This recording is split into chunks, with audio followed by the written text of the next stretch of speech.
여행의 기술의 저자 알랭 드보통은 여행에서 만난 아름다움을 소유하려면 단 한 가지 방법밖에 없다고 말을 했습니다. 그림을 그리거나 글을 쓰는 등 예술을 통해서 아름다움을 묘사하고 또 이해하는 건데요.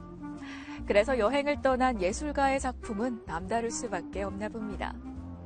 여행을 통해서 새로운 의미를 찾는 예술가. 오늘 그의 여행지로 함께 떠나보시죠.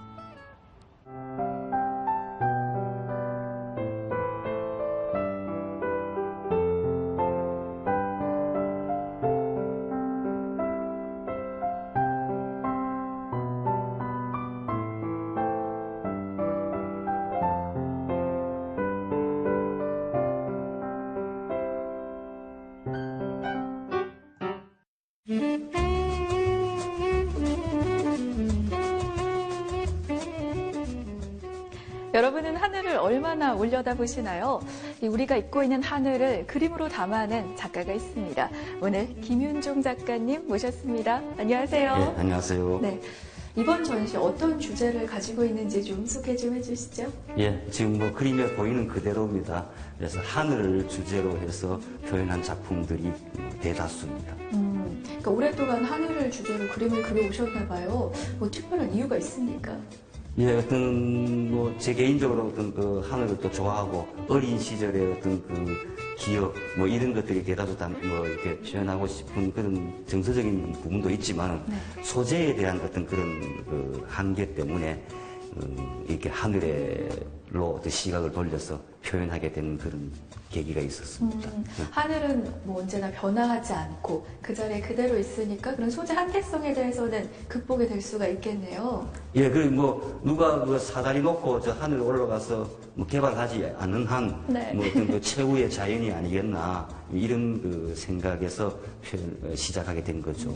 어디서 주로 작업하시는지가 궁금해요. 뭐 여행을 하면서 사진을 이렇게 하늘을 그리시는 건가요? 아니면 특정 장소가 있으실까요? 아니요, 뭐 전국 어디 그거는 이제 내가 하늘은 사실은 늘 우리 머리 위에 있는데 우리 그 도시의 그 현대인들이 그 각박한 삶 때문에 사실은 자주 못 보잖아요. 근데 관심이 있고 하면 늘 좋은 그런 그 지상에 있는 그 삼남한상의 모든 물상들이 거기 다 표현되어 있어요.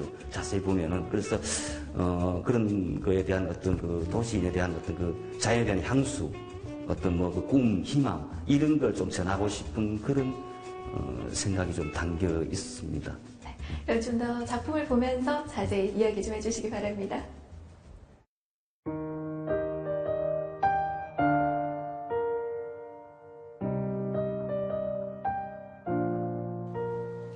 네, 이 그림을 보니까요, 뭐 바다도 있고요, 파란 하늘이 가슴이 뻥 뚫리는 것 같습니다. 우선 여기가 어딘가요? 네, 여기는 동해안 저 경주 간포 이쪽 간포요. 그 풍경입니다.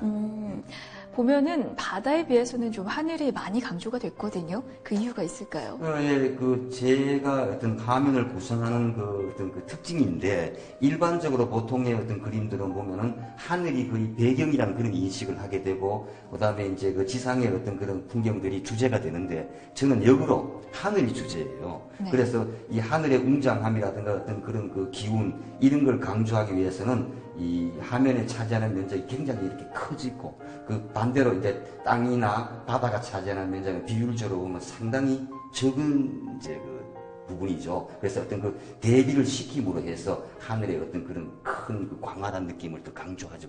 그런 의도에서의 어떤 구성이죠. 네. 작업은 어떻게 하시는지가 궁금해요. 뭐 장소에 가서 직접 스케치를 막 하시나요? 예, 뭐 스케치 할 경우는 스케치도 여러 가지 방법이 있죠. 예를 들어서 뭐 글로 스케치하는 방법도 있고 그 형태로 스케치하는 방법이 있는데 그림은 이게 상당히 그 유동적이잖아요. 잠시 5분 다른 거 보다가 보면 또 달라져 있어요. 형태가. 그렇죠. 그 유지가 안 되기 때문에 저는 이제 일단 내 가슴에 와닿는 그런 풍경이 있으면은 일단 사진으로 기록을 합니다. 기록해서 화실에 와서 이제 내가 그 느꼈던 감정을 좀 극대화하기 위해서 이제 다시 재구성하는 거죠. 필요 없는 건 생략하고 또 필요한 건 더 강조하고 이렇게 다시 구성을 하게 됩니다. 구름의 변화를 좀 많이 주시겠어요, 아무래도? 예, 그렇죠. 그러면 또 예를 들자면 이런 그림 같으면은 이런 이제 어떤 뭐 배의 위치라든가 구름의 또 이런 길이 같은 게 이렇게 짧을 수도 있어요. 때에 따라서는. 그러나 내가 의도적으로 이렇게 어떤 그 하늘의 어떤 그 움직임이나 변화를 강조하기 위해서 좀 더 길게 이렇게 구름을 늘어뜨리기도 하고 또 저런 배 같은 것도 위치가 우리가 실제는 여기 있었을 수도 있잖아요. 그러나 이제 내가 어떤 그 화면의 어떤 생동감이라든가 변화를 주기 위해서 적절한 위치에 내가 배치를 하는 거죠. 그래야만 더 좋은 그림이 되는 거지. 그냥 있는 대로 사진처럼 하는 거는 복사하는 거는 의미가 없잖아요. 그게 이제 제가 좀 뭐 다른 작가들도 마찬가지겠습니다만 그런 걸 저는 좀 많이 이렇게 구성하는 편입니다.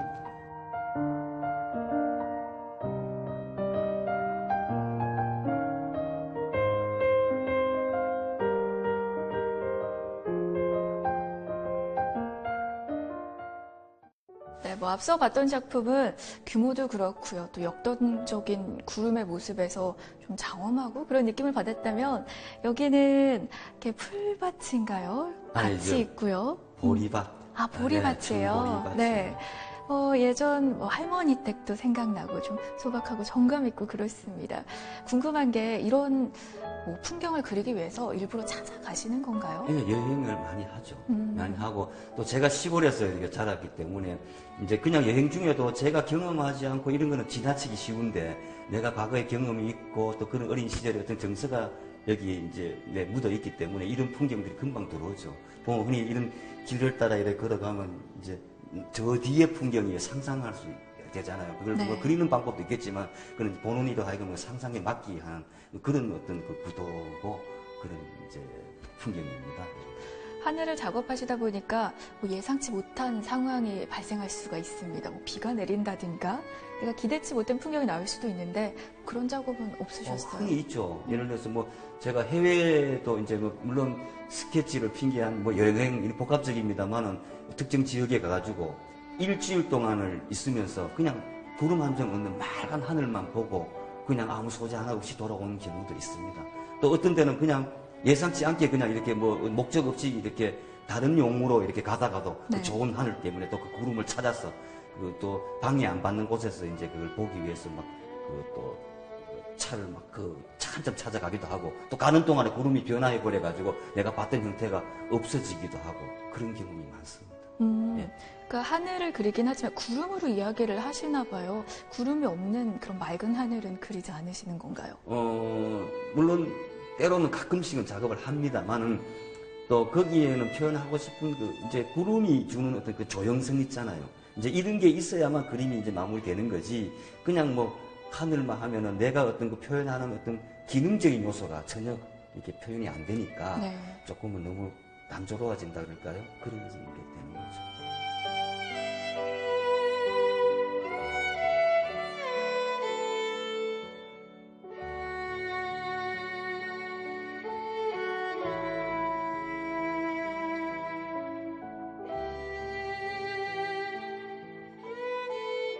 하루에 3번 이상 하늘을 올려다보는 사람은 행복하다라는 말이 있잖아요. 선생님은 얼마나 행복하실까요? 예, 저는 다른 뭐 우리 일반인들보다는 하늘을 좀 습관적으로 많이 보는 편이죠. 이렇게 제가 이런 소재로 작업을 하다 보니까 다른 사람도 많이 보는데 제 스스로도 상당히 하늘을 보면서 행복감 또는 어린 시절의 그 기억 이런 것들을 늘 이렇게 회상하게 됨으로 해서 네. 저 스스로도 많이 힐링이 되는 것 같아요. 네. 선생님, 근데 이 그림은요, 제가 어딘지 알 것 같아요. 예, 청사포에 바로 바다. 네. 예. 이때 구름이 참 멋있게 떠 있네요. 근데 이 구름도 이 구름 외에도 이제 주변에 뭐 다른 구름들이 굉장히 많이 있었는데 이게 이제 조금 내가 원하는 그런 구름만 이렇게 표현했죠. 더 이제 그걸 강조하기 위해서 제가 곧 그 당시 감정을 받은 느낌을 더 강조하기 위해서 아주 맑은 공기가 이렇게 흐르듯이 그렇게 표현하려고 의도적으로 조금 많이 주변은 생략하고 필요한 형태만 나타낸 겁니다.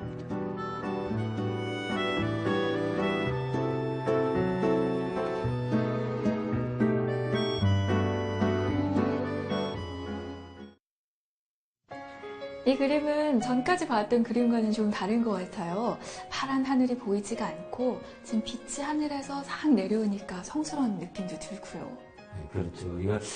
이거 장소가 저 곡성인가 거기서 그 백수해안로라고 네. 우리나라에서 그 해안이 제일